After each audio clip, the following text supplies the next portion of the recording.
esateko daukaten zer baino interesantea izango da Josueak esateko daukana, baina aurretik aurkeztuko dut.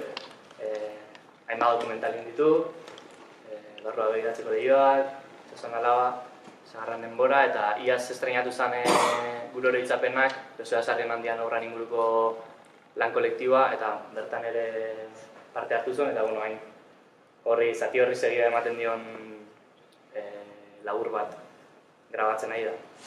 Eta zinemagilea izateaz gain ikertzailea ere bada, doktorea da, de hecho, Romagut. Eta ikertu zuen doktore tesia egin zuen gure sorlekua euskerazko lehenengo pelikulan inguruan, gainera duela hilabete gaztetxean uki genuen pelikula horren zati baten proiektzioa, eta Pascal Irigoyen musikariak ejarri zion musika zuen. Eta Josuk indako lanari esker berreskuratu zen pelikula hori. Euskaldunok badaukagu aje handi bat, ez tegula gure historia ezagutzen. Eta nik uste Josukin nune ikerketa zein sormen lanak maten dizkigula gako batzuk horri aurre egiteko. Orduan berak azalduko duen pelikula ikusi aurretik esan beharrekoa, gero Umerra daukalako, Parisea Umerra kopia, Roma gutxi horrekin eta non nahazun. Mila esker lehenik onbidatzeagatik, ez da broma ere un dia más konbidaren ostean pelikula txikia aurkeztea. Eta bueno, zeuk esaten zenuenaren aritik, egia da filma honen sorburuan dagoena ere geure ondarea ahaztua dela, personajea ahaztua zelako eta personajearen zintak eta dokumentalaren ardatza diren zinta horiek ere ahaztuta zeudelako. Zaten ziren Javierrek, garai batean Euskal Telebistan eta zintak zituztela nola nahika eta inorketziola atentzio handirik jartzen horri eta gero denborarekin hasi direla jendeak interesatzen horri. Eta, bueno, ni lehenago nekez interesatzen nintzen, baina egia da bai gure sorlekuaren kasuan eta bai kasu hontan, beste kasu batzuetan ere, harrigarria egin zaidala, eta orain arte inork ez ikertu izan halako gaiak, ez. Esan nahi dut, nik ez dut bat nire burua, ez dakit Sherlock Holmes bat, eta ez dut uste bat ere gaitasun berezirik dudanik horretarako. Jendeak esaten duenean, hori topatu duzu, nik bezatzen dut ez dela nire bertutea baizik, eta aurretik egin ez izanaren falta. Galdera izan beharko litzateke gehiago, zergatik orain arte ez da egin. Zergatik orain arte ez da egin, pelikulatea zanean, Gorka Berezi hartu argiako kazetariak edatzi zuen artikulo bat, titulo horrekin, nola da posible orain arte Lezo Urreiztietaren berri ukanez izana, ez? Eta nik horri erantzutea zaila daukat, zen nik haren berri izan nuen momentutik nire ideia bakarra zen historia horri lehenbailen koske egitea beste inor konturatu horretik. Iruditzen zitzaidanako ikaragarria ordura arte inork koske egin ez izan. Eta hala hasi nintzen pixka bat personajeari buruz ikertzen eta hala jakin nuen Martin Ugaldek 70ko hamarkadan elkarrizketa batzuk egin zizkiola eta ikertuz jakin nuen elkarrizketa horiek gordetzen zirela Andoaineko udaletxean. Eta kartoi kutxetan zeuden, pixkat hori ere nola nahika, familiak emanak ziren, baina neu nintzen lehen persona hori ez galdetzen zuena. Akordatzen naiz nola eraman dituen kartoi kutxa batetan, 6 ordu ziren uste dut, eta etxera, hori ere kuriosoa da, ez, ni bili nahitzenean Parisen eta Pariseko zinematekan eta izugarrizko protokoloak daudela ondarea eskuratu izateko eta trabak eta hemen geure ondarea hori kartoi kutxetan zegoen eta kasu hontan nik eraman nituen zintak etxera gertatu zitekeen zinta horiek ondatuta egotean. Eta ez errez entzutean. Gertatu zitekeen ere, ni inolako entzun nituen lehenengo aldian gogoratzen naiz, kristoen beldurra neukan, erreproduzitu behar nituen, baina gertatu zitekeen ere kasetean sartu eta haustean, eta betiko haustean. Suerte handia izan genuen, ongi konserbatzen ziren denak. Beste esango nuke Martin Ugalde bazelako ere izugarrizko persona metodikoa eta izugarri txukun gorde zuelako bere ondare guzia, baina gertaziteken bestelako zerbait, ez? Eta orduan, hori, galdera hori, ez? Zenbat altxor galdu ez ote ditugu, gure kulturako zenbat gauza, ez garelako garaiz iritsi, ez? Beti izaten dut, ezurrak eta nola ateratzen diren, memoria ateratzeko, dugu ere ari garela nolabait kulturri hilobiak ateratzen airela, ez? Eta, bueno, azkenean kultura ornogabe bat, izan da gurea orain arte, strukturatu gabea, ezurdurari gabea, ezur horiek ateratzen importantea. Ezin izan nuen beste ezer egin 15 egunetan. Eta beti kontatzen dut, hor, aste batzuetan, nire bikote harremana ere, arriskuan jarri nuela. Dutxara ez nintzen sartzen kasetarekin, baina beste leku guztietara lezo entzuten joaten nintzen. Izan zen ezin gelditu bat. Bapatean ohartzea ze altxor heldu den ere eskuetara, eta gainera, ikusiko duzue pelikula Lezok berak kontatzen du, badu kontatzeko manera berezi bat, badu ahozkotasunaren magia hori, eta guztiz harrapatuta geritu nintzen, esaten dizuen, eskalagunak esaten zen, norekin bizitzara, Lezorekin edo nerekin. Eta alaxe, momentu horregatik bertatik, argi izan nuen, lehenengo, eskuartean neukala historia bat, gauza batzuetan, gauza askotan, Euskal Herriko eta esango nukeare Espainiako historia batizatzen zuena, edo gauza ezberdinak kontatzen zituena, edo kontatu zizkiguten gauza beste modu batean kontatzen zituena. Eta gero beste aldetik, argi izan nuen ere, dokumental bat izan behar zuena. Eta ez, adibidez, fikziozko filma bat. Zergatik, Lezo entzutea, Lezoren ahotsa, iruditzen zitzaidalako, kontatzen zuena bezain indartsua, bezain erakargarria. Gero, filma ikusita askok esan didate. Baina honek ematen du fikziozko pelikula bat egiteko. Eta bai, ni ados nago.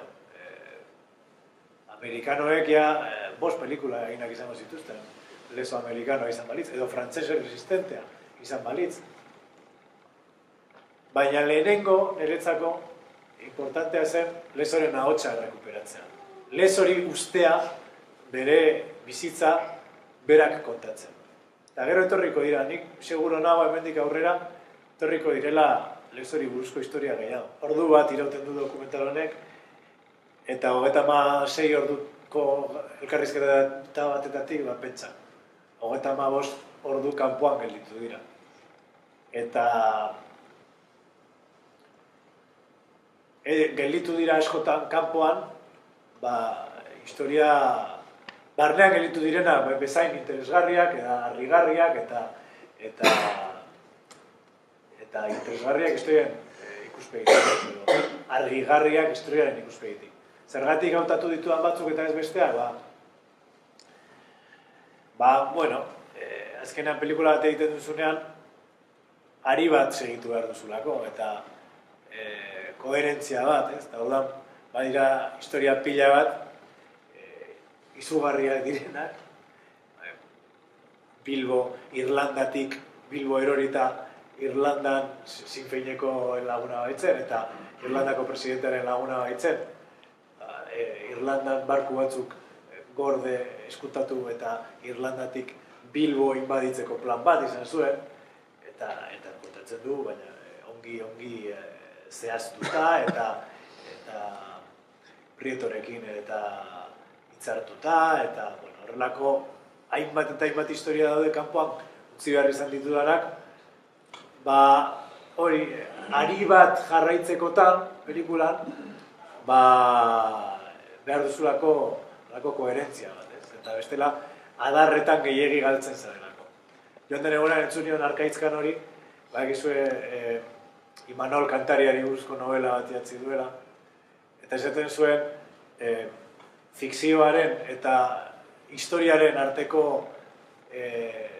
diferentzia handiena dela fikzioak koherentea izan behar duela. Eta, pentsatu nuen, egia da, horrezio du.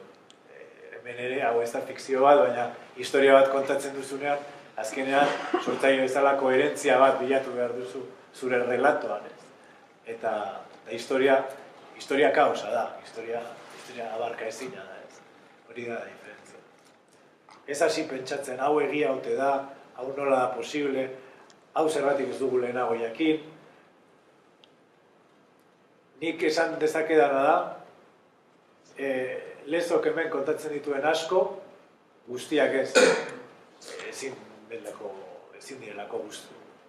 Beziki, gordezka eta eskutuan eta lan klandestinoetan ibiltzen den jentea, saiatzen da aztarnarik ez usten. Orduan, gero kontatutako gauza asko probatzea, segurazki bera okupatu da aztarnarik ez usten. Baina, bestela, hemen kontatzen dituen asko, gehienak esango nuke, beste iturrietatik kontrastatu ahal izan ditudala. Dela prensako notiziekin, izugarrizko memoria dauka Lezok, kontuatuko zarete. Izugarria da, nola orduak gogoratzen dituen, egunak gogoratzen dituen, nolako eguna zen, ze personarekin zegoen, eta hori gauza argigarria da, zenta balio du lekukoak ematen ditutan. Gaur egun lekuko horiekin daude dena, baina garaian bizirik zeuden. Erresa zen haiei galdetzea, ea Lezok kontatzen zuena egia zen, edo ez? Eta ematen dut, hau eta hau zeuden aurrean, askotan esaten dut. Galdetu joezu haiei. Eta gero, badago beste gauza bat, eta da Lezok hau ez zuela sekula kontatu nahi izan. Lezok izan zituen dozena erdi bat proposamen edo eskaera bere biografia kontatzeko eta segurazki aberasteko. Beste Pio Barojak eskatu zion bere bizitzari buruzko novela bat idaztea. Edo George Stierrek, The Times egunkariko kazetariak, gerra bukatuta nahi zuen Lezorekin munduko itzulia egin barkuan, eta bere bizitza kontatu. Eta Lezok ez zuen ez batari ez besteari inolako interesik agertu bizitza kontatzeko. Eta bakarrik onartu zuen Martin Ugalderi kontatzea bere bizitza baldintza batekin, eta zen Martinek idatziko zuela euskaraz. Lezok etzekien euskaraz, garaian Santurtziko jente gehiena bezala.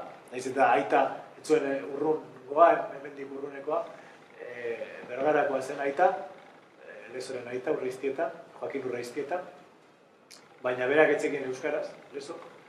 Eta beti pena hori bihotzean, horixe, Martin Ugalde familiakoa zuen, eta bakarrik onartu zuen. Hari kontatzea euskaraz izateko baldintzarik. Ahozko lekukotzek hori daukate, ez? Denok hitz egiten dugu ahozkoan, pixkat geure burua erdian kokatuz, eta hori hola da, baina hasieran, dokumentalaren hasieran, bere alabak esaten duen bezala, kontatu baino egiten zituen gauza Lezok. Eta hori niretzako da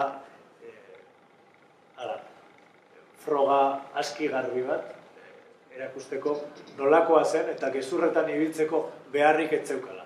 Eta gero, esan bezala, alde batetara utzita, hor kontatzen diren gehienetan, aurkitu ditugula bere bertsioa kontrastatzen dituzten iturriak. Batzutan idatziak eta beste batzutan ahoskoak ere. Franco hiltzeko atentatuak ikusiko duzue. Atentatu saiakera eroak dirudite gaur egunetik, ez? Baina ara non, Toulouseen badagoen sozialista asturiano bat, duela hilabete batzuk esaten didat, baietz, bera Prietoren ordenagatik, Hendaiaraino etorri izala, Lezorekin batera atentatu bat egitera Franco garbitzeko. Orduan, Lezo kontatzen dituen gauzak, elkenean gutxika agertzen zaizkigu denak gertatuak zirela. Eta gero horrekin batera, eta bukatuko dut, niretako Lezok badauka gauza bat,